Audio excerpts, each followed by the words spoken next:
آپ حضرات جب یہاں رش لگا کر کھڑے ہوں گے تو یہ انتظامیہ کے لیے ایک جواز بنے گا کہ بھئی یہاں لا اینڈ آرڈر کا مسئلہ ہو رہا ہے اور ہم یہاں جو ہے نا یہ اس کو الاؤ نہیں کر سکتے.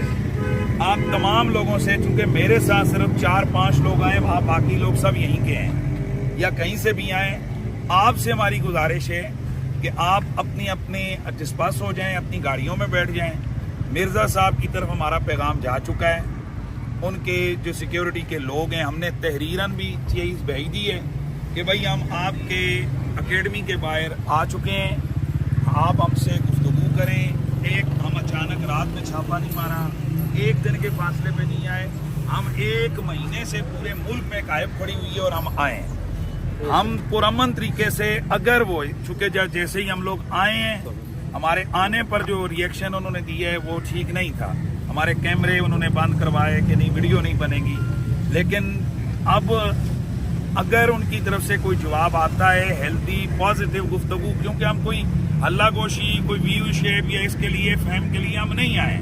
ہم آئے ایک مقصد کے لیے. اگر ہمیں کوئی فہم یا کوئی اور چاہیے ہوتا تو ہمیں کال دے کے آتا، میرے ساتھ ہزاروں لوگ ہوتے، سینکڑوں گاڑیاں ہوتی.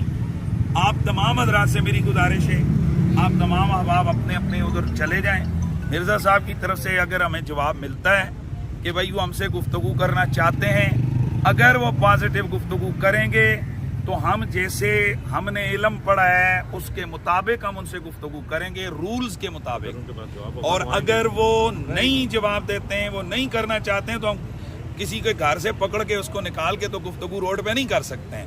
تو یہ آپ تمام حضرات سے میری گزارش ہے کہ آپ یہاں کھڑے نہ ہوں. سامنے ظاہر ایک ملکی سلامتی کے ادارے کا میرے خیال میں کوئی آفس ہے اور انتظامیہ بھی پریشان ہے، تو یعنی یہ ہماری طرف سے نہیں جانا چاہیے کہ ہم کوئی شرارت کر رہے ہیں. اگر آپ کا میرے سے کسی کا تعلق ہے تو وہ میری بات کو مان لیں، اور چونکہ میرے ساتھ صرف 4-5 لوگ آئیں گے، آپ سارے حضرات میں نہیں جانتا آپ کون ہیں، تو جو وہ چیلنج انہوں نے کیا ہے ہم اس کے جواب کے لیے آئیں. اور ہماری یہ کوئی اچانک بات نہیں ہے، سارے لوگوں کو، پوری دنیا کو پتہ ہے کہ 1 مہینے سے کیا چل رہا ہے. جزاک اللہ. آپ جو ہے نا وہ چلیں.